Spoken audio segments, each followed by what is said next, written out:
Hoje, 26 de junho de 2025, exatamente às 14 horas, aqui na casa do nosso querido Saulo Braga, para fins de documentário educacional, PUC Goiás. Pode continuar.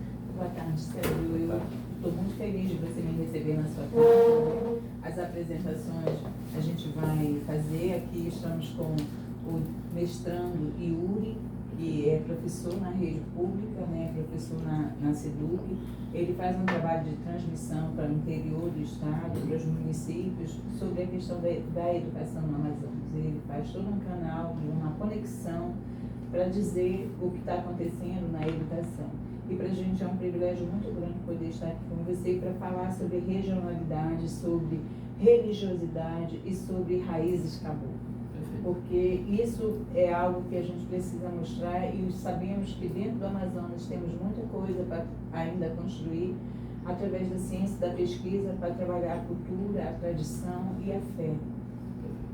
Tá certo? Então, é um prazer recebê-los e estou à disposição para a gente dialogar sobre isso, né? Que está aqui a minha amiga Denise, você sabe mais do que eu, tem muita história junto com vocês dois. E através da dona Lili, querida Lili, abençoada Lili, né?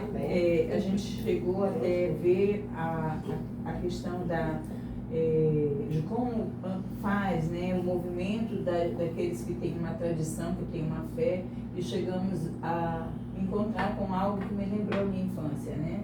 A devoção e a manifestação da tradição. E a gente foi num domingo pela manhã, né, no encontro onde estava ali a padroeira de Óbidos, de onde eu sou nascida, né? Nasci, mas me criei aqui em Manaus. Então eu não sou muito assim de cética, né? Eu observei os códigos, eu digo, tá aqui a padroeira lá da minha cidade, mostrando para mim que eu estou no caminho certo. Então hoje o que me traz aqui é saber que a Amazônia tem, na devoção da Santa de Nossa Senhora da Amazônia, uma devoção de proteção, né? E sei que você está fazendo parte desse momento histórico, construindo essa cultura, né? E é por isso que nós estamos aqui, para olhar, para ouvir as suas narrativas, inclusive da Lili, né? Esses momentos, né, onde a fé, a tradição e a emoção do povo, ela se junta para construir uma identidade. Essa questão da religiosidade popular, ela quebra muitas barreiras e muitos preconceitos quando ela ultrapassa, né, de uma situação de sair daquilo que é institucionalizado e entra na vida da pessoa, porque passa a ser um sentimento de pertencimento e isso constrói identidade. E é isso que eu vim buscando, são essas identidades que a gente sabe que está na subjetividade da fé do povo amazônica, do povo manauara, né? Do sentimento cristão, porque isso vem de uma prática, de uma raiz cristã, uma matriz religiosa cristã. Então eu queria um pouco dessa tua devoção, desse teu sentimento, desse pertencimento, que você possa nos dar essa honra. Eu vou pedir só uma permissão, completando a sua fala, nessa sua apresentação a ele, e é que quando eu falei, Celdo, da sua participação e o seu envolvimento desde a fundação daquela linda igreja que foi construída numa área tão nobre de Manaus, a Nossa Senhora da Amazônia. E quando a Rosângela soube dessa sua participação, desse seu envolvimento divino com esta obra, ela ficou assim muito lisonjeada e maravilhada com isso e fez muita questão de vir até a sua casa para também saber e ter conhecimento dessa sua colocação. Dessa fé. Numa primeira instância, eu sou parte da cultura religiosa dos capuchinhos.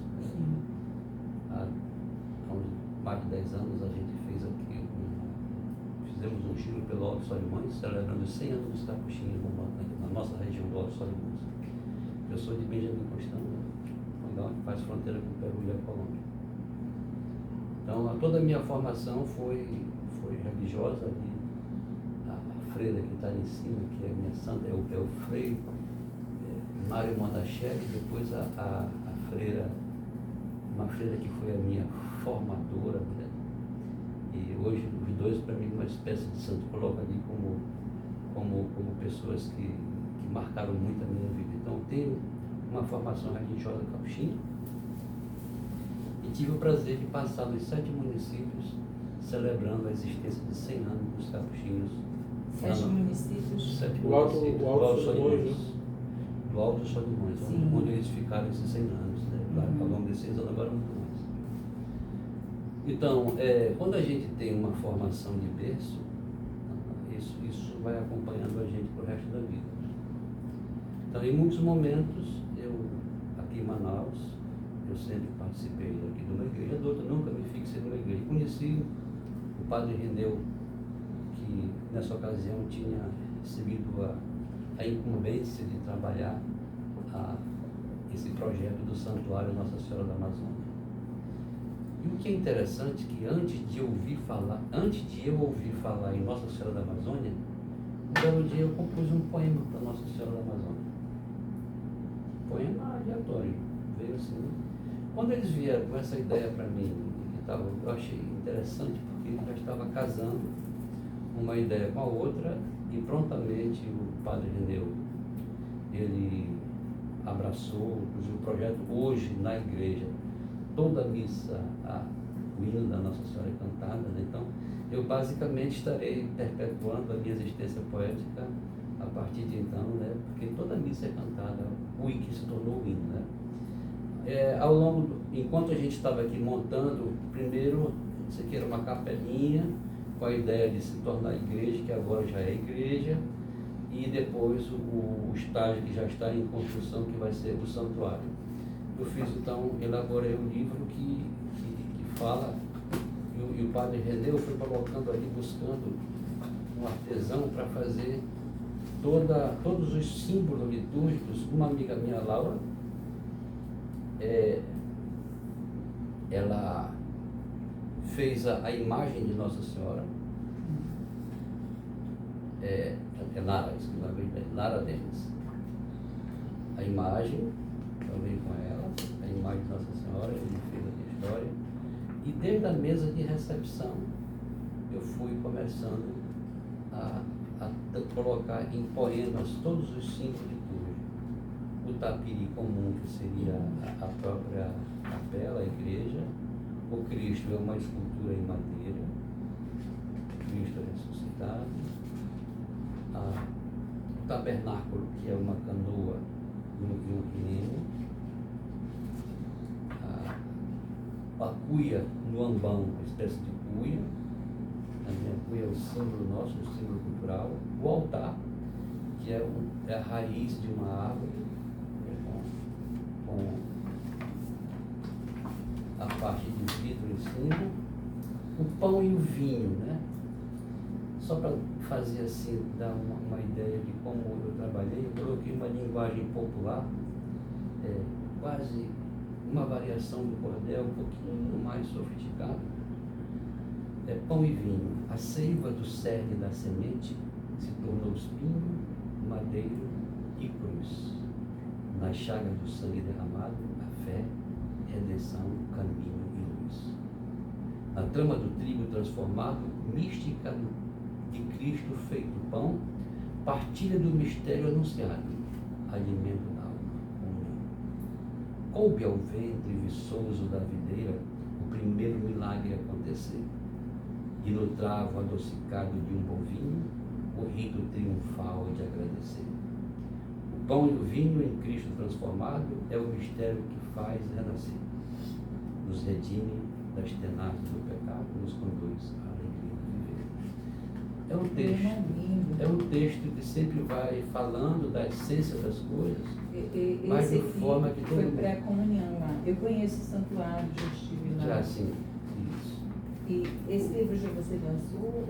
Eu lancei, está na própria igreja lá, eles Uhum. comercializam, então tudo que é feito eles já é para apoiar o projeto. O batistério era uma gamela de muitos anos que alguém doou e se transformou numa espécie no batistério, né?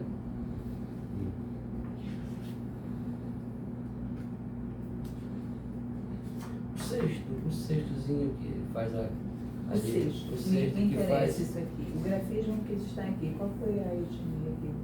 Essa é ticuna. Ticuna. Essa é ticuna.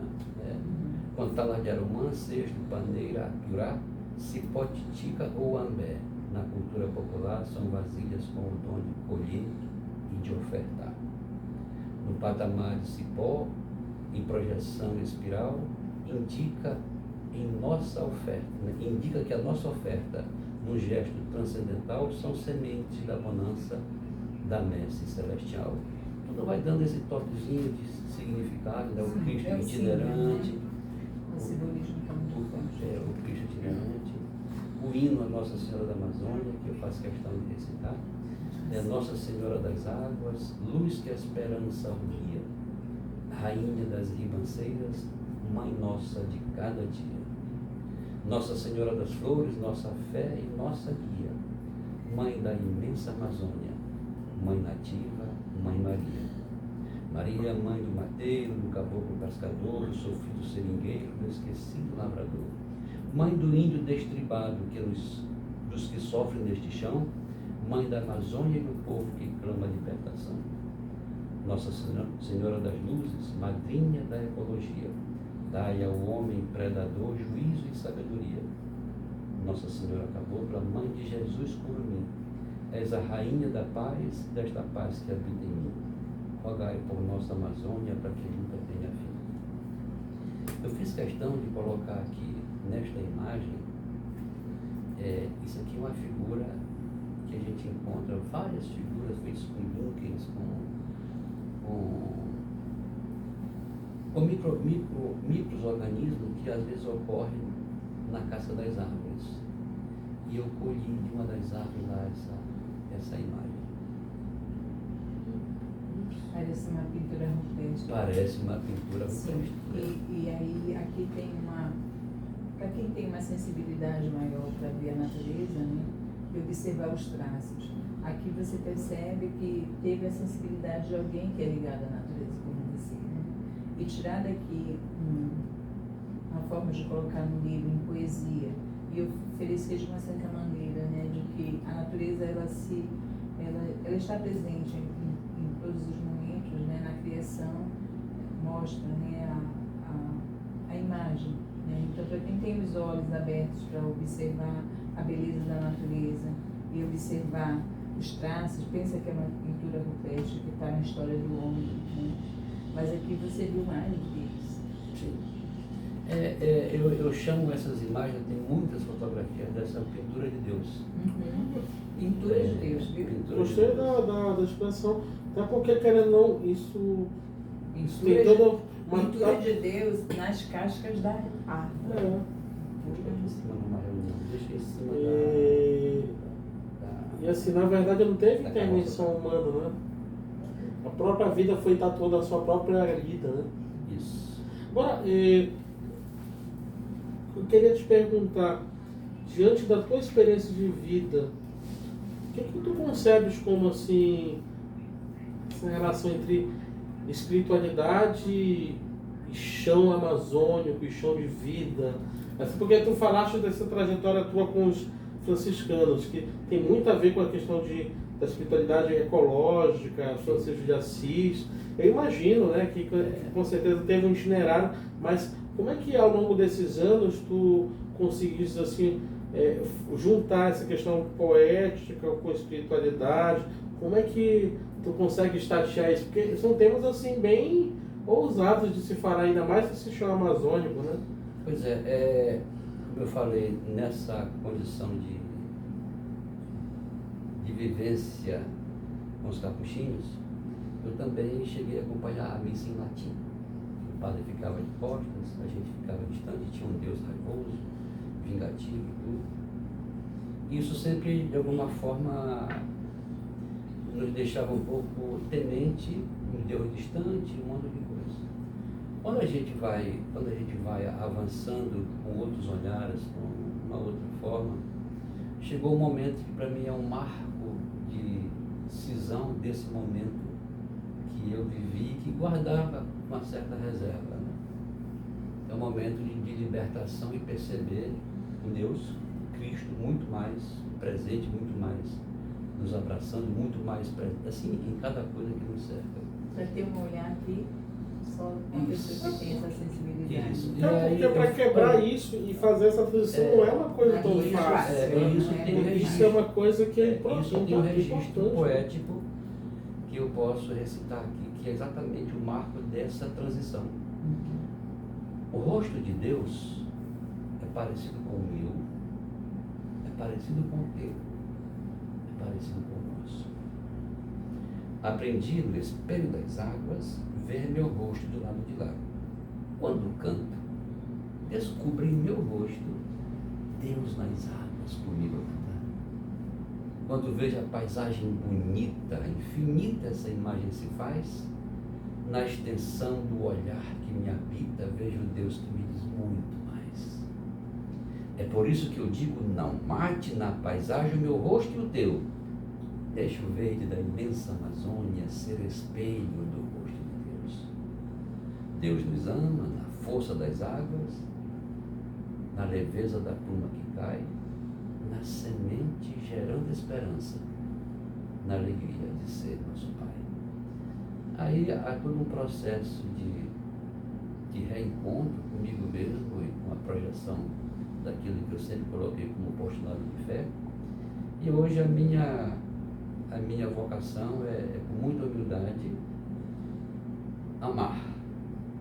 Procurar amar no verdadeiro sentido da palavra, porque só Deus é amor. E quem se coloca no caminho de Deus, está se colocando no caminho da conjugação do verbo amar.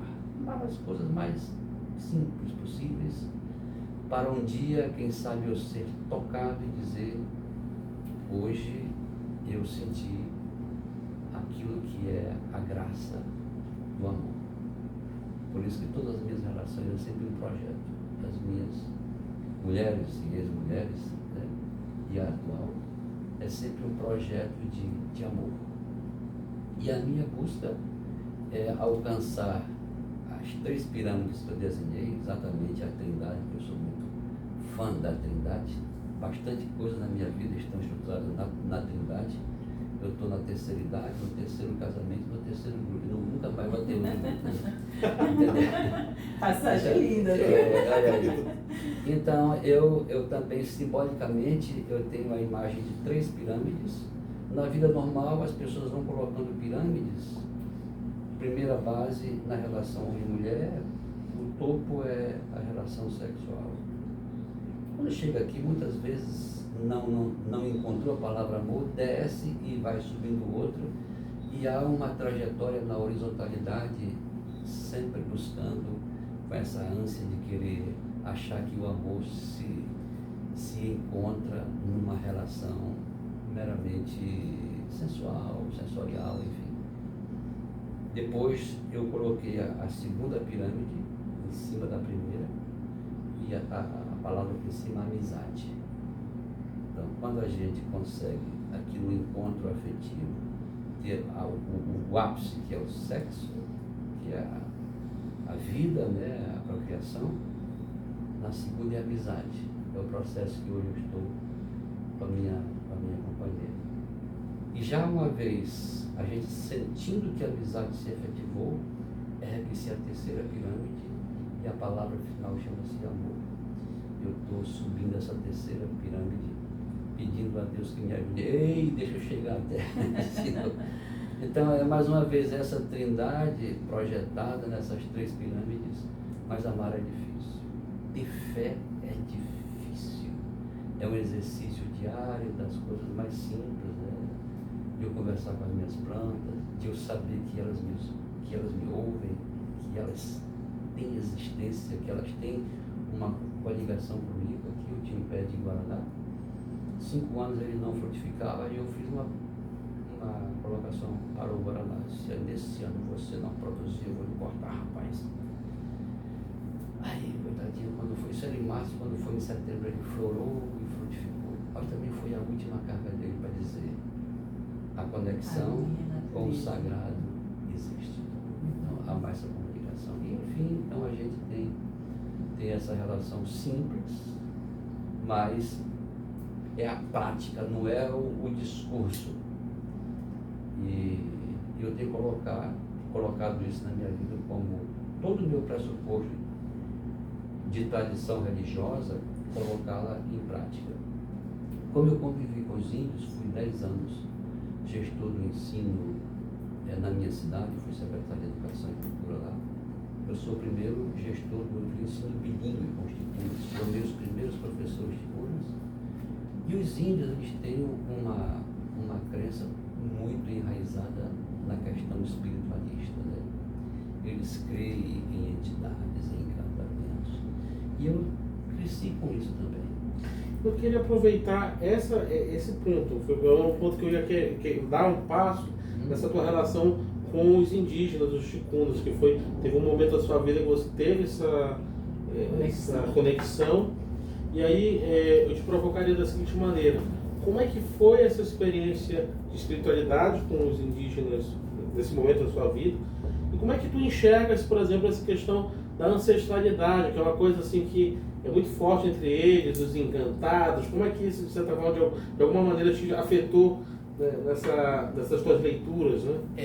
Eu tive, por uma questão de acidente, mas de providência, um índio com 8 anos de idade chegou um dia lá em casa com o seu Modestino, que era um regatão. Esse índio entrou no regatão dele, um dia e pouco ele ficou. Quando ele apareceu, estava com muita sede, com muita fome. E o seu Modestino levou para Benjamin essa criança, não sabia onde é que ele tinha entrado, e deu para o papai: olha, aqui tem um menino para te ajudar a carregar, nesse tempo a gente carregava água. E nessa época, então, o Ticuna, muito recatado, muito recolhido, ficou lá em casa e a gente cresceu juntos. Com o tempo, ele foi falando para mim que era um xamã de nascença, tinha uma relação com muitos espíritos e que ele tinha fugido da casa dos pais porque eles queriam que ele usasse o potencial de conexão com os pais para fazer maldade. Ele não queria isso e fugiu. E o Elias Carvalho Marinho, meu irmão, né, que cresceu comigo, ele me contava muita coisa. Como ele tinha visões, assim, hoje nós temos a internet, né? Sim. Ele enxergava os pais, enxergava a mãe, enxergava a família, estava todo mundo num plano espiritual e interessantíssimo. Eu acreditava mais na palavra do Elias do que no padre, porque ele falava para mim enxergando. O padre prega só pregando. É muito difícil ver o exemplo vivo disso. Então, e o mais interessante que por onde eu passei, em vários lugares da minha vida que eu passei como artista, uma ocasião em Washington, na Embaixada Brasileira, nós chegamos lá com raízes, né? Uma senhora chamada Lídia, né? Como se fosse hoje, 76 anos, quando ela chegou a gente, ela disse: olha aqui, chegando aqui.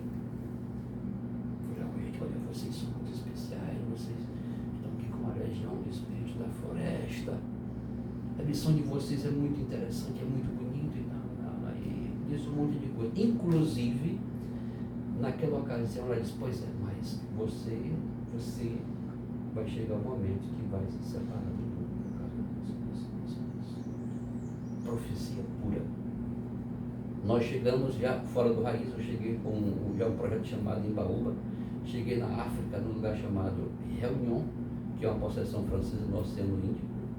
Os nativos olhavam para a gente assim, no terceiro dia que nos importaram, foram lá com a gente e disseram assim: olha, vocês têm uma espiritualidade da floresta que é muito interessante. Nós queremos fazer homenagem para vocês. Um grupo chamado Sepó. Sepó, na linguagem deles lá, quer dizer 7 peles. na crença deles, para você acessar um amor de uma mulher, você precisa saber desvendar as 7 peles da mulher na mesma projeção do arco-íris. Olha que coisa. Você tem 7 peles, você nem sabia. Não colou? Aí eles fizeram uma homenagem dançando na beira da praia, com a parte ritualística deles. Eu estou tocando em Brasília, no início do Raízes, no Teatro Nacional. Chega uma pessoa lá, no final diz assim: olha, eu sou de Quari, mas o que eu vi em vocês, eu não vou abrir mão disso. Eu pretendo voltar para minha terra e quero levar vocês para fazer uma apresentação de Quari, numa pirâmide de luz, assim, assim, assim. Quando chegou a Orquestra Sinfônica de Manaus, ele levou a Orquestra Sinfônica da Quari, fizeram ali uma apresentação dentro dos caiaques, né? Eles vieram de Quari a Manaus em caiaque, mas a Filarmônica foi lá e nós tocamos nessa pirâmide. Eu anoiteço contando história para vocês desta vivência, essa experiência espiritual que me acompanha há muito tempo. E nunca eu deixei de seguir a minha tradição católica, continuo indo para as missas, comum, direitinho. Mas eu tenho uma dificuldade porque hoje, toda vez que eu vou para a missa, é um olho no padre e um outro na missa. Primeiro que um irmão marista, professor meu, caiu na besteira de me dizer que a missa é um rito cosmogônico que preconiza nascimento, morte e ressurreição de Cristo e a consumação dos séculos. Entrar no mérito filosófico da missa é muito difícil. Por isso que a gente não consegue, eu digo assim, a maioria dos padres dificilmente consegue passar, porque eles têm outras finalidades, né? É conseguir mais adeptos, é fazer mais igrejas, é um monte de coisa, mas o exemplo vivo é difícil. Então, acaba que eu desenvolvi uma certa exigência e eu vou para ali com toda humildade, com todo respeito, e procuro estar centrado. A maior parte da missa eu fico com os olhos fechados, imaginando o rito, imaginando a projeção do sagrado e reconhecendo a minha pequenez diante disso tudo. Você já criou a sua Bíblia? Não, não, eu posso dizer para você... Como você se considera o quê? Um cristão? Não, é um cristão, não é cristão. Mas aí eu, de repente, eu te provocaria de outra maneira, Sim. assim, aproveitando o teu gancho. Porque, pelo que tu narraste há pouco, tu colocaste essa questão dessa ligação da tua história, desse diálogo com teu irmão, né? Que é uma outra maneira de olhar, é uma visão mesmo, é uma janela que se abre, né? De olhar a vida, de se olhar a relação com o meio ambiente, né? E aí eu te provocaria nesse sentido assim, quando você compõe as suas obras, que fala sobre essa relação com o meio ambiente, a gente não poderia ousar falar que é uma espécie de uma ecoespiritualidade? Digo assim, não sei se você concorda, né? De que maneira que você enxerga isso? Né? Recentemente eu tive um retorno maravilhoso um pouquinho em relação a isso. O Tenório, um grande amigo meu, é da leva de pessoas aqui no Amazonas que embarcaram naquela história do socialismo, do comunismo. E quem é católico que entra para isso já começa a negar Deus. E um belo dia, falando com o Tenório, no finalzinho de tarde, olhando para o pôr do sol, e eu tinha manifestado muitas coisas da minha relação com o sagrado, ele disse exatamente assim para mim: Saulinho, você está me devolvendo Deus. E já estava questionando, conversando comigo, eu estava devolvendo Deus para ele. Tenório passou 10 anos em São Paulo, recentemente fez o mestrado e agora fez o doutorado. E para minha alegria, a tese dele é o sagrado manifestado na poesia. Deus manifesta na poesia. Isso foi tão bom para mim, conhecer uma pessoa que saiu do universo. Tese. E Deus. brevemente ele vai estar publicando isso. Deve ser um trabalho lindo. Qual foi a instituição do curso? Ele, deixa eu ver aqui, eu não sei se era, eu não estou lembrando, meu bem, não estou lembrando mesmo. Agora, olha que esse cara mandou Mas aqui como para o mim. nome dele... Tenório Teles. Olha o que ele disse: negro rio, o sol colore de fulvas cores as águas, festa divina, sacrário de mistérios, redivivo verbo. Antigos deuses dançam o sonho triste que se perdeu. Dentro da noite ouço essas fábulas que acalentam, também as vozes que o vento entoa dos bardos idos. Aí eu fiz a seguinte observação para ele. Este é um poema profundamente lírico e imagético que captura a essência do Rio Negro e a sua simbologia. A estrofe inicial já mergulha no cenário amazônico, com o sol pintando as águas de fulvas cores, uma metáfora que une natural ao divino. Lembrei do Álvaro Maia: o sol é uma âmbula de prece sobre a indolência dessas águas. Nas estrofes seguintes há uma progressão que vai do místico ao humano. O rio é um sacrário de mistérios e um redivivo verbo, como se nele estivesse gravadas as histórias ancestrais. A dança dos antigos deuses alude a mitologias indígenas e a memória coletiva que o rio guarda, enquanto o sonho triste que se perdeu carrega uma melancolia, talvez pela desconexão contemporânea com esse sagrado. No fim, a presença das vozes que o vento entoa e dos bardos idos sela o poema em uma nota de memória e transcendência, onde o passado ecoa no presente como uma cantiga que nunca se perde. Isso aqui já é um mergulho mais estreito, mais profundo na metáfora da própria existência, que com essa correria diária a gente não consegue se perceber refletido na paisagem.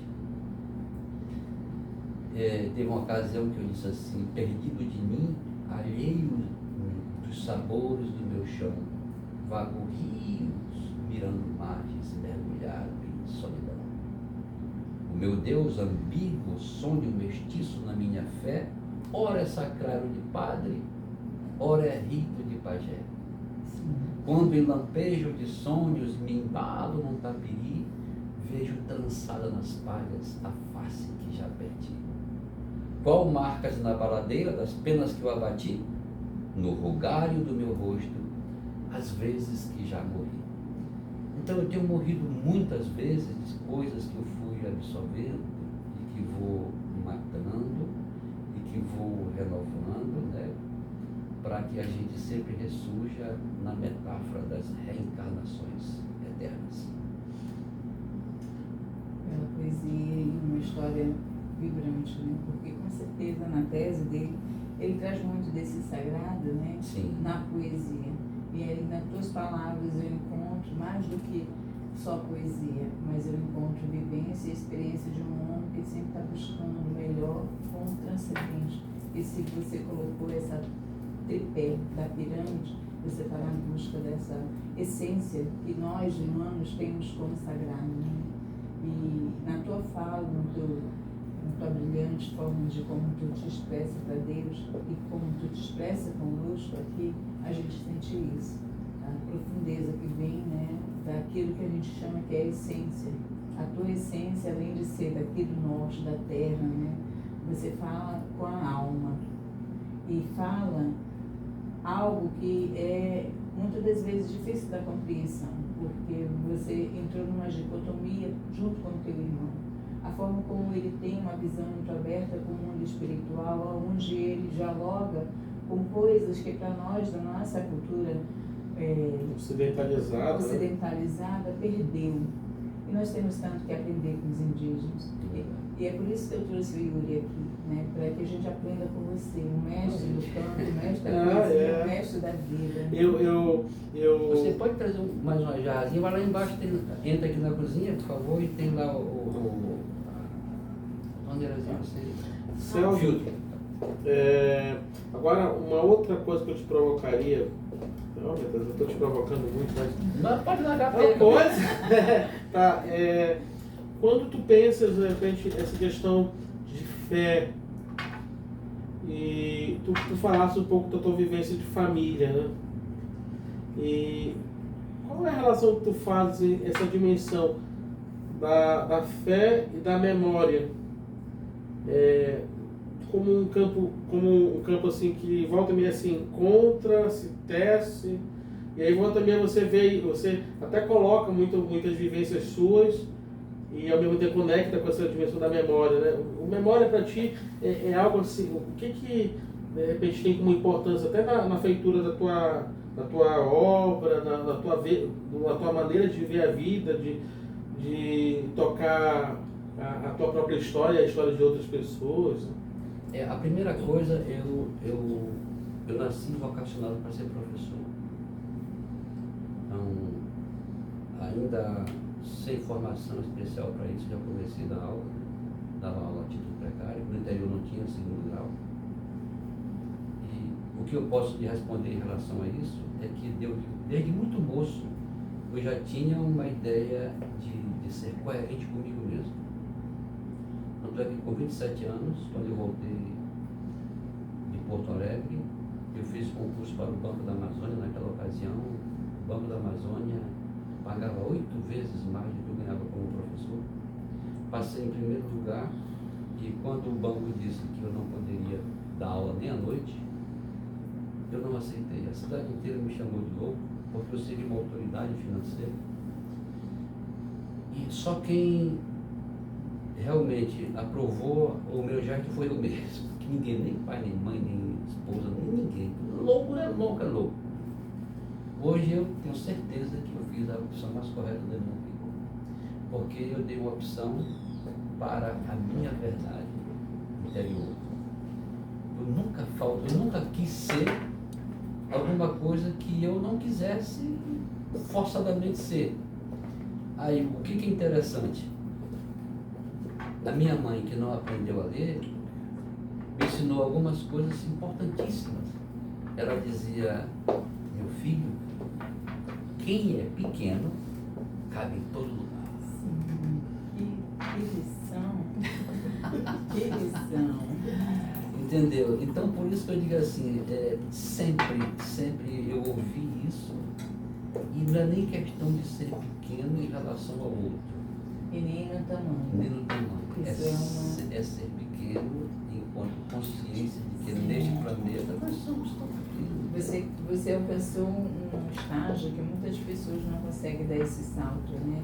Ter essa percepção no conselho da sua mãe, que ela não estava falando de uma pequenez em termos de estrutura corporal, de tamanho, mas ela estava falando de algo muito mais profundo. Mesmo ela, assim, você acabou de dizer, né? Ela não tinha sabedoria na questão de livros, né? Mas ela tinha uma sabedoria interna em dizer e perceber dessa consciência que você tem hoje. Essa consciência construída foi muito daquilo que a sua mãe passou, né? Uma consciência terrena, uma consciência que poucos hoje, no mundo que a gente vive, conseguem construir, porque não tem espelho. E a tua história de vida é espelho, é reflexo para que outros possam entender, né, esse campo da dualidade do que ele está colocando, né, dessa eco-espiritualidade, onde o branco não consegue compreender o negro, não consegue compreender o indígena, numa loucura da vida moderna, né, e aonde nós aqui estamos curiosos, né, para ver os reflexos do que eles vão escrever como cientista de uma área que no Brasil é muito novo. É a ciência da religião. A gente não trabalha a religião, a gente trabalha essa questão do fenômeno. O que é um fenômeno? É algo que chama atenção que nós não conseguimos trazer a explicação. E a ciência vai estudar aquele fato. aquele fator que quer dizer alguma coisa, né? Nós não estamos aqui falando do fenômeno Ronaldinho Gaúcho, né, do fenômeno Pelé, que é para a nossa história do futebol, são muitas das vezes vistos como rei, como pessoas que são extraordinárias. Nós estamos falando aqui como um poeta, né, como a pessoa que está colocando aqui, né, as suas essências. E você está compartilhando conosco. Espero que você esteja, né? Porque... eu, inclusive, eu posso, só para reforçar, eu posso dar um outro exemplo, só para, em relação a isso, por exemplo, na parte musical, que a Lili já acompanha há muitos anos. Quando eu fui gravar o nosso primeiro LP, imagina, eu moro, nasci e cresci no interior, e de repente me foi dada a oportunidade de ir para o Rio de Janeiro gravar um LP.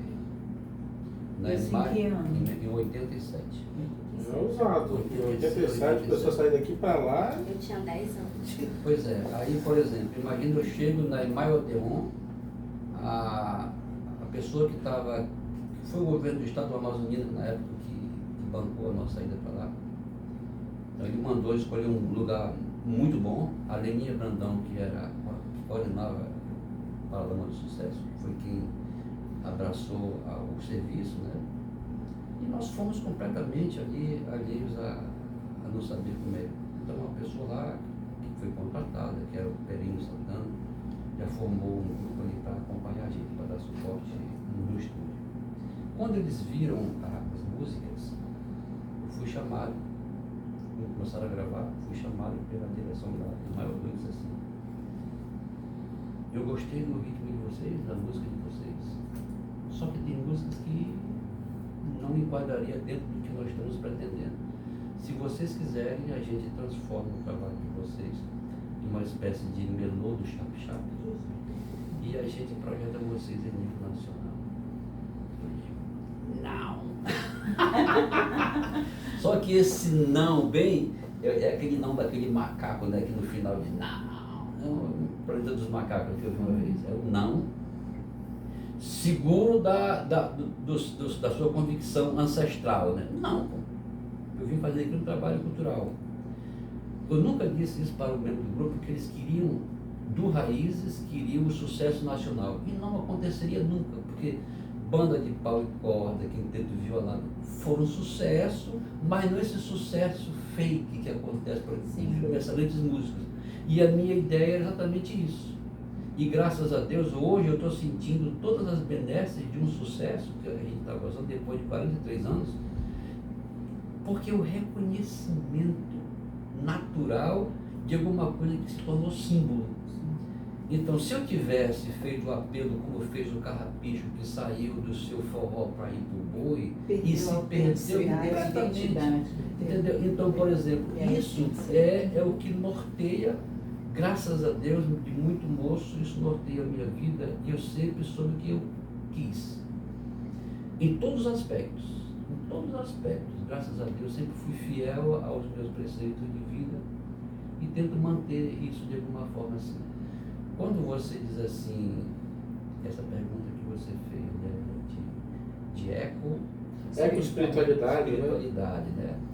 É assim, eu hoje, por exemplo, eu estou transformando muitos símbolos, conectando ou reconectando. Vocês daqui a pouco vão ver ali os meus instrumentos. Eu fiz, já desenvolvi 43 instrumentos criados por mim e confeccionados por mim, 33 deles com cuias. Nós abandonamos as cuias.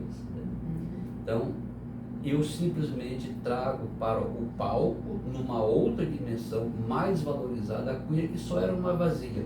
Agora ela é um instrumento musical. E eu vou colocá-la numa condição de objeto de arte e de um som único valorizado. Isto para mim, é uma coisa fantástica, porque você ressignifica uma coisa que tem ali a palavra de Deus, mas que nunca foi percebida. Caramba, isso foi muito forte. Essa questão da cuia que tem lá na frente. Eu perdi a fala da cuia. Não, mas essa tá gravado, né? A cuia é algo daqui, da não, tô nossa falando aqui Eu do- ia ter Esse tá pegado pegando? aqui. Essa semana, no meu status, eu estava dando uma aula sobre cuia, porque eu também tenho uma cuieira em casa. E quando eu cheguei na casa da dona Lili, eu vi a cuieira lá na frente, eu fiquei maravilhada, porque ela era muito maior do que a minha. A minha é assim um pouco pequena, e a dela é bem grande. E aí eu disse, como é lindo contemplar a natureza, né? E eu coloquei uma foto no meu status, porque eu amo ficar postando, né? Esses pequenos detalhes da natureza, tão simples, mas que muitas pessoas não dão valor nenhum.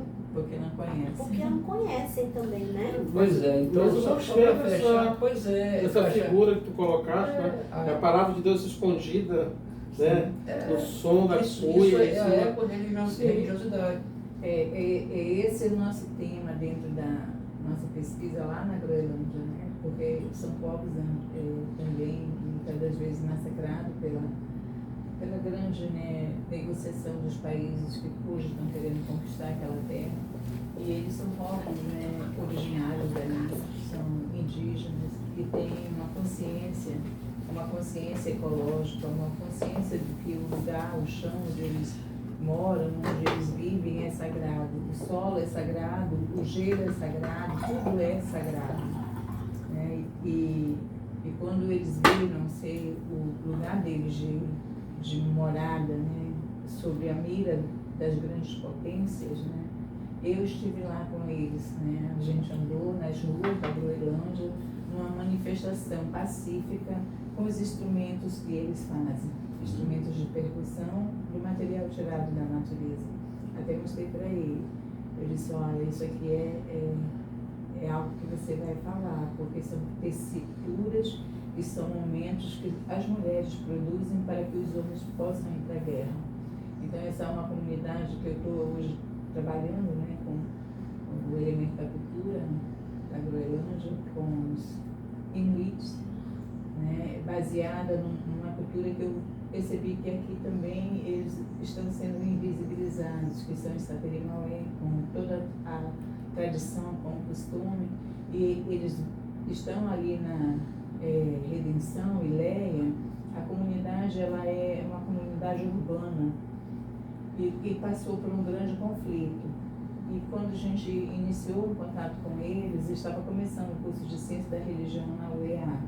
E nós trazemos para uma mesa de conversa e também depois fizemos um seminário e o pajé, o representante espiritual foi para a mesa de debate. Nós levamos o pajé, nós levamos a mãe de santo, levamos o pessoal da espiritualidade do chá, daquele chá da ayahuasca. Então nós levamos para o debate, né, para um debate para que eles pudessem falar sobre a cura por meio da natureza, a cura através dos elementos da natureza. E eles têm esse conhecimento. Como os indígenas têm essa tradição de passar pela oralidade, e que muitas das vezes a ciência vai lá e patentia aquele conhecimento e transforma na farmacologia, que é uma outra indústria no mundo que vende remédio, né? E a natureza nos dá tanta coisa e a cura também para muitas coisas naquilo que o homem precisa, né? E o teu toque me permite falar, além de ser pela poesia, para quem tem sensibilidade de ouvir, o teu toque traz isso, a essa eco-espiritualidade ao qual o mundo de lá, né, a Europa está buscando hoje, está muito em cima. A Europa, os Estados Unidos, né, todo mundo ocidental. Na nossa passagem que vamos ter aqui em Belém, com a COP, vai estar muito na fala de pesquisadores, da grande imprensa, esse olhar para a natureza, né? Mas a gente vê que o mundo da tecnologia, o mundo moderno e a política brasileira está plantando árvores de plástico para que o pessoal que vem de fora possam ver árvores de plástico, né? Não tem nada a ver. Rosângela, lá, eles ainda preservam o sagrado, como você está falando aí, num simples objeto, ainda existe essa preservação assim, de uma forma geral? Não, porque lá também, como nós aqui, né, teve a evolução. Então hoje o povo groenlandês é um povo misturado, mas os inuites, eles são ali figura presente. Você consegue identificar quem é um mestiço, que já tem uma mistura com o povo inuit, e quem é realmente um que está ali vivendo com eles, né? Então, há uma troca muito forte com a Dinamarca. A Dinamarca é um país que toma conta ali, né? A Groenlândia é uma ilha que faz parte do território da Dinamarca, mas fica 4 horas de viagem longe da Dinamarca. Ela é muito mais próxima dos Estados Unidos, de fato, né, bem do lado, né, do Canadá, do que da própria reinado que governa ela. As leis da Groenlândia são as leis da Dinamarca. Então ela está sobre o estado da Dinamarca, é um país autônomo, né? Logo acima tem a Ilhas Faraó e tem a Finlândia. Aí vem todos os países nórdicos. Mas eles estão ali um pouco que isolados, né? Só que eles têm uma resistência muito forte, porque eles são os que preservam aquela área do gelo, né? Aquela área toda ali, né? Claro que é com a força da natureza, mas eles só tiram o que eles consomem, e muito pouco, é igual as nossas unidades aqui as nossas tribos, né? Os nossos povos. Eles não tiram da natureza nada para acumular, eles tiram o sustento. Então eles vivem muito bem lá. Aquela ilha é uma ilha, um lugar, eu digo assim, acho que é um dos únicos lugares na face da Terra onde o homem ainda não meteu a mão, né? Porque você consegue ver a natureza de perto, né? Com toda a sua força, com todo o seu esplendor. E ela está intacta. As terras são terras com muito minério, as terras são terras raras, porque elas têm no subsolo delas o material que faz a bateria dos carros elétricos, né? Agora tirado muito de lá. O material, a matéria-prima é tirado de lá. Então tem indústrias que já estão, né, na questão da exploração e ainda tem muita coisa para ser descoberta através daquele gelo, né? Então se aquelas geleiras derreterem, elas já estão sendo, né?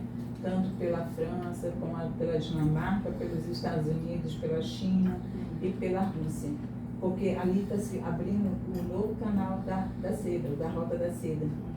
Então ali não é só uma questão de terra, né? É uma questão de passagem. Comercial, né? Questão comercial, a geopolítica está muito forte ali. E não é muito diferente daqui da nossa região amazônica, né? Infelizmente, nós sabemos que aos poucos ela está sendo também, né, fragmentada e tendo assim, muitos problemas com a questão da terra, do território.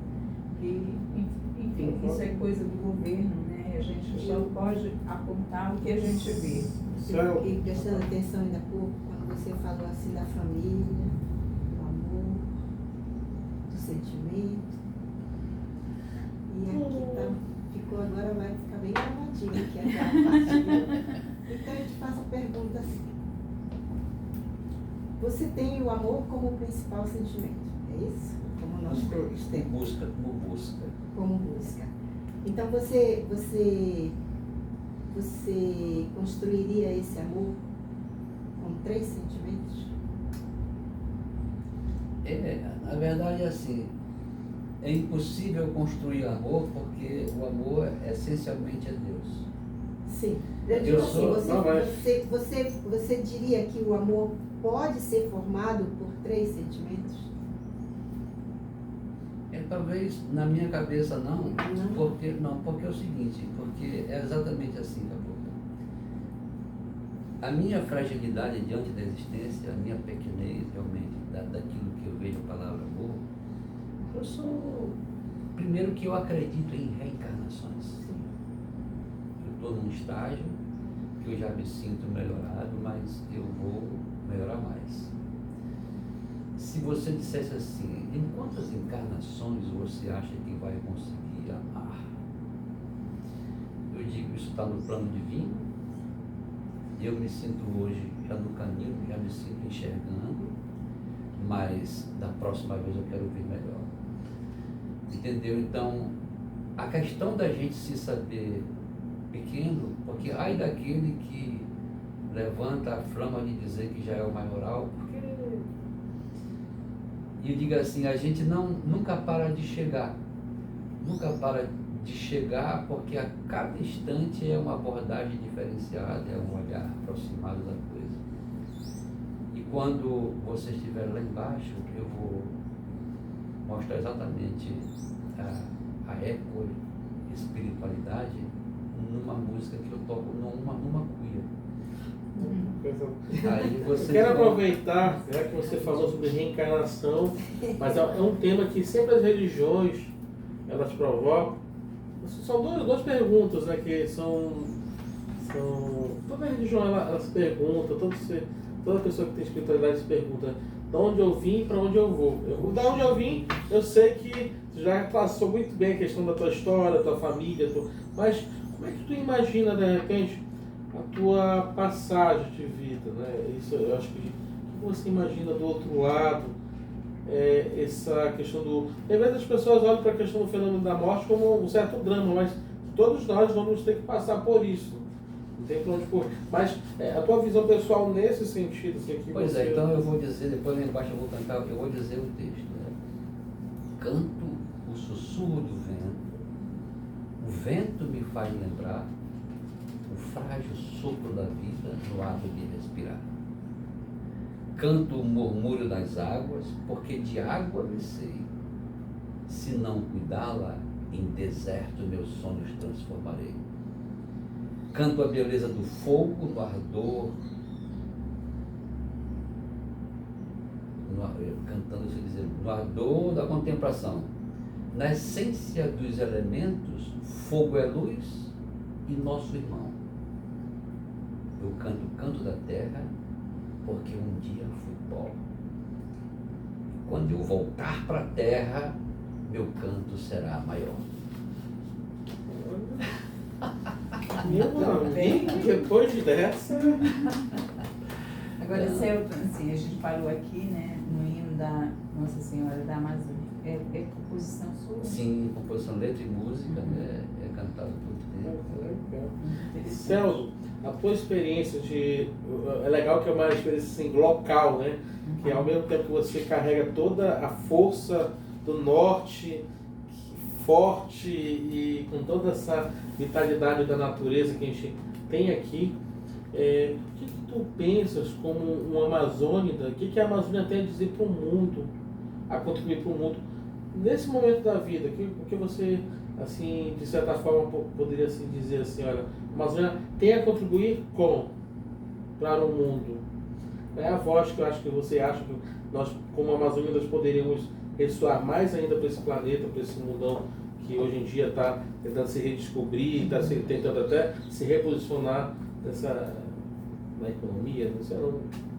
A primeira coisa que eu digo é que há uma ignorância brutal de todos os habitantes, da maioria dos habitantes aqui da nossa terra. Eu tenho perguntado nas escolas, nas universidades, por onde eu passo, para os amazonenses, os amazônidas, né? Me diga o nome de 5 árvores do nosso paisagismo urbano. Ninguém diz. Então nós estamos completamente dissociados dos valores que representam, do ponto de vista simbólico e físico, a nossa grande floresta. Quando a gente não sabe disso, quando não se conhece, você não se apropria desses valores. Então, como natureza em si, esse legado que a gente acabou recebendo geograficamente, ele está aí. A cada ano multiplica-se as queimadas, a destruição das árvores da forma mais cruel possível e ninguém diz ai. Às vezes os ais são meramente hipócritas porque, por exemplo, uma ocasião que derrubaram 3, 4 árvores ali da praça em frente ao Teatro Amazonas, no tempo do Rovério, aí juntou um monte de artistas querendo chorar porque derrubaram as 4 árvores e que mais. Aí todo dia tem uma invasão que derrubam centenas de árvores, as invasões, um monte de coisa, e ninguém diz nada. É uma hipocrisia cruel em cima do que realmente é. É porque nós não criamos afeto pela árvore. Nós não criamos, se a gente não tem afeto pela árvore, nós não temos afeto pela floresta, porque nós não sabemos. Então, a Amazônia representa momentaneamente, representa em si, em potencial, muita coisa. Mas, infelizmente, os seus habitantes, os nossos gestores, os nossos políticos, estão muito longe de alcançar a importância e a valia disso. E aí, a troco de qualquer coisa, vão nos vendendo juntos. E é isso que vai acontecer, né? Palanque para um processo político que, infelizmente, né, está criando árvores de plástico depois de nós termos uma imensa floresta onde temos muitas coisas ainda para ser descobertas. E foi essa a nossa finalidade aqui, de conhecê-lo pessoalmente, né, de falar um pouco sobre essa questão da espiritualidade, da fé e de traçar caminhos, né, porque o curso de Ciência da Religião da Universidade Católica, no Brasil, até fora do Brasil, cada programa ele tem umas linhas de pesquisa. E a nossa linha de pesquisa aqui é Movimentos Sociais, Cultura e Religião. E ele está na nossa linha de pesquisa. Aqui na nossa região, no norte aqui, mesmo no Amazonas, temos 4 e 5 doutores da área. Alguns estão no interior e não mexe mais com a questão da ciência da religião pelo fato de terem uma vida mais sólida, de certa maneira, mais, até digo assim, de zonas de conforto, porque são filósofos que estão na universidade. E dentro da universidade eles têm que produzir situações de pensamentos, né, com relação ao campo do qual eles estão atuando e esquecer um pouco essa questão da nossa espiritualidade, né? Onde o curso de Ciência da Religião da Cor vem buscar isso. Aqui, no final do processo, já foi dito para os alunos que para juntar o norte e o centro-oeste foi um pouco assim, tumultuado, algumas questões que precisavam estar em instâncias maiores junto à CAPES. Eu acho que você conhece esse processo, não é uma coisa tão fácil de entender, é complexa. Mas eles fizeram uma pesquisa na região norte, então eles atenderam o nosso apelo de ter pesquisa e de ter pessoas para olhar, né, a diversidade cultural, a religiosidade popular e o que isso pode oportunizar para uma futura geração ou para essa que aí está, reflexos para onde a gente caminha. E eu sei que a tua história de vida, toda essa tua trajetória que é tão bonita, né? Tanto pela questão de você ser engajado com as questões da Amazônia, né? Pela música e por todo o teu talento, você tem muito a contribuir conosco, né? Hoje nós estamos aqui com ele, que vai falar sobre as tessituras das mulheres indígenas. E eu disse para ele, como tua orientadora, a gente não pode deixar de fora, no primeiro momento, é de falar do homem amazônico. E para também linkar com a questão da cultura indígena e do papel da mulher indígena, que esse é o tema dele, vai ser preservado e ele vai fazer o caminho. Mas eu já aqui, né, aproveitando em dizer que você traz para nós, né, nesse momento, algo muito interessante, que você, com toda a tua possibilidade de ter ido pelo outro caminho, você experimentou e quis a tua essência. Não permitiu que os Raízes Caboclo fosse um fenômeno nacional e passasse aqueles 7 momentos de fama. Porque mesmo passando, né, o tempo, 40 anos, você ainda colhe frutos, porque você escolheu ser raiz. Né? Então isso é o que é bonito da nossa gente, né? Porque infelizmente a gente sabe que a gente tem gente que se perdeu no caminho, como foi bem colocado aqui, né? O carrapicho, que cantava, falava de coisas da terra, né, e depois misturou com boi, e aí ficou uma situação assim de pertencimento meio duvidoso da identidade. E nós, no Amazonas, não construímos ainda um hino para a nossa terra, porque eu, né, no caso aqui é uma visão pessoal, eu escolheria aquelas músicas do Raízes Caboclo. Mas como eu estava dizendo para a Lili, elas não são canções para serem sentidas para mostrar uma situação de alegria, de batida forte, dançar e se requebrar. Não é isso, é uma consciência. E você falou isso aqui, né? Deixou muito claro que a questão de nós termos a consciência plena, né, do nosso papel enquanto seres humanos, dessa relação com a natureza e essa complexidade, né, que é o campo da espiritualidade, da ligação com o ser sagrado, né, que para muitos é Deus, para outros tem outros nomes, para a visão cósmica da cultura indígena, né, existe uma espiritualidade onde tudo é sagrado, a terra é sagrada, a cuia é sagrada, né, tudo é muito sagrado, e para eles ali não existe essa questão de separar o homem e a natureza. E é isso que a gente quer, sabe? Você vai nos proporcionar, né, com a sua fala, com esse momento aqui, que a partir do momento que ele terminar e ele defender, né, vai falar sobre a mulher amazônica, sobre a cultura da mulher e da Índia, que tece, que faz um trabalho, mas que vai falar também do poeta, do homem espiritual. Legal, né? Só para ilustrar, rapaz, a gente, quando nós estivemos em 96 em Washington, fomos inaugurar lá um espaço imenso, rapaz, um pedaço da Amazônia, Salão Amazônia, era uma quadra grande, clima, árvores, igarapés, peixes, pássaros, tudo dentro. E nós começamos para tocar o canto da floresta, eu fiz isso aqui, ó.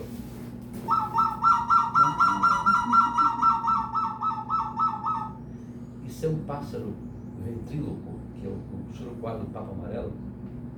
A gente ouve o canto dele, parece que ele está longe, mas ele está bem aqui em cima.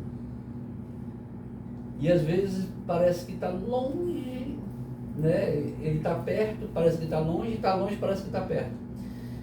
E eu tenho inclusive gravações, eu fazendo esse som aqui lá no Parque do Mindu, e ele ouvi lá de longe e vi até aqui em cima, tem um vídeo isso.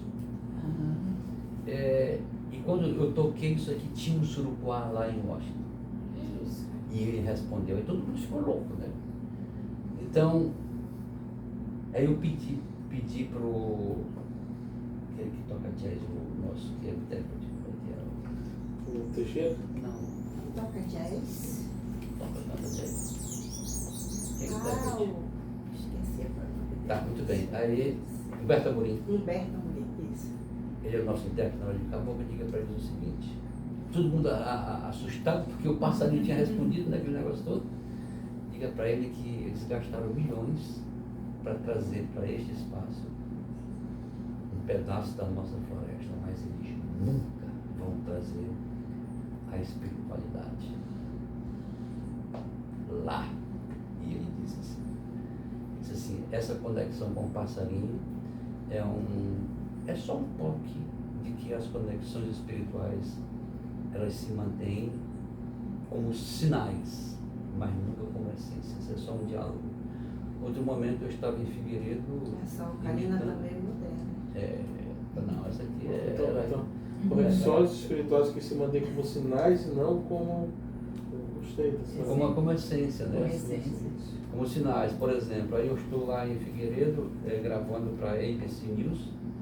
Eu imitei numa folha, tocando, estava longe, vim bater aqui em cima, aí eles ficaram encantados novamente. Poxa, mas como é que você... Não, é uma questão de... Aí eu disse assim, é porque é o seguinte, alguns animais são territorialistas, como algumas aves também, o tucano. Então, essa área aqui é dele. Como dizia o Patativa do Assaré, cante lá que eu canto cá.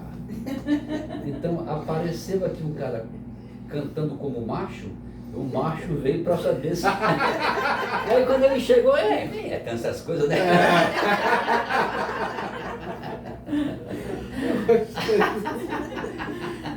Essas coisas é ótimo. E o que é interessante, meus amigos, é assim, né? Só para fechar, para sentir que a palavra já se conduz para isso. O que é para mim imperativo é que cada amazônida ele comece a se sentir integrado a esse processo de conhecer a sua cultura, as suas coisas. E queria lhe fazer um brinde especial, porque eu tenho muita afeição pelos paraenses, né? Como tenho pelos gaúchos, como tenho pelos pernambucanos. São 3 estados do Brasil que são plenamente cientes do seu valor cultural em nível em nível local, regional e nacional. São os 3 estados do Amazonas que cantam com muito amor as suas referências culturais. Manaus, um tempo, há uns 20 anos, estava desenvolvendo aqui uma brincadeira extremamente de mau gosto de chamar os paraenses de ladrões. Sim, sim. Só da minha mão saíram 25.000 folhas de um poema que eu fiz, que eu quero dedicar a você. E você pode ter certeza que este poema, ele não baniu completamente, porque muitas vezes os próprios paraenses, para brincar também, já começam a fazer pilhéria com a sua própria referência, tá, tudo bem? Mas eu calei a boca de muita gente com esse poema e posso dizer que fiz um bom serviço para quebrar esse mau gosto dessa brincadeira e voltar para casa a nossa ideia de que nós somos filhos da Amazônia. E é assim que eu me sinto. Eu gosto do Amazonas, também gosto do Pará. A pupeca daqui, maniçoba de lá, refresco de Murici, tapioca com açaí é de lá e é de cá. Nosso é o Teatro Amazonas, o deles é o da paz. Joias da arquitetura, legados dos seringais, templos que guardam memória de momentos imortais. É linda a estação da Vidocas, na orla do Guajará, o passado transformado, um lugar bom de ficar, palco móvel, tocadores e o prazer de apreciar. A Virgem da Conceição, padroeira nossa é no Pará, troca de manto e se chama Nazaré. Ambas são Nossa Senhora, madrinha da nossa fé. Paysandu, Cubro do Remo, tem passado e tradição. Na colina São Raimundo, nosso querido tufão, já celebraram memórias com taça de campeão. Fica difícil aplicar a lei da comparação. As coisas lindas daqui lá no Pará também são. Além disso, está bem claro, o Pará é nosso irmão. Negar a teia tecida dessa consanguinidade é romper inconsequente laços da nossa amizade. Quem goza sempre se acha que já é o maioral.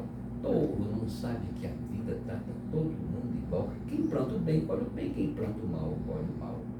Quantos irmãos paraenses vivendo em nossa cidade fazem do suor do rosto a nossa prosperidade? Alheios, satirizamos, ferindo dignidades. Já é hora de um basta, ainda é tempo de parar. Peço desculpas para o Nilson e para a Maninha e Fafá. Estou saudoso de vocês e do melhor, Tacacá.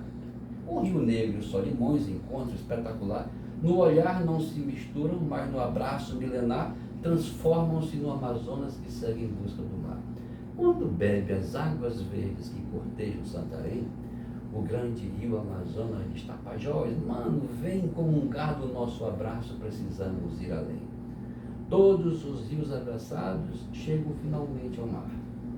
E nós aqui do Amazonas, onde queremos chegar com essa brincadeira toda, terdeando do Pará. Devemos aos paraenses a nossa retratação. Somos filhos da Amazônia, o mesmo céu, o mesmo chão. Quem tolda o rio que navega, bebe o mar da solidão.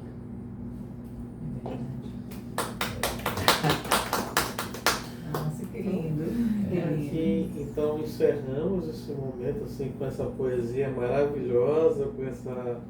E dizer assim, Celdo, é um grande sacramento do encontro que nós estamos fazendo nesse momento, né? De encontro com a tua história, a construção de toda a tua contribuição para a música, para a cultura amazônica, para a religiosidade amazônica também. Eu acho que esse nosso diálogo, ele perpetua isso, ele sacramenta isso, né?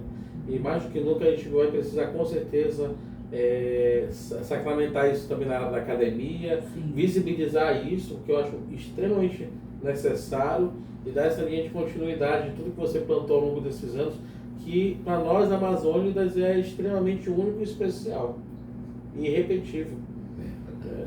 Então, parabéns mesmo, de coração. Comigo sempre. Vamos para o segundo momento. Sim. Nós temos... Que me chamou de muito, deixa eu só ouvir. Deixa eu te mostrar o que eu gravei na casa da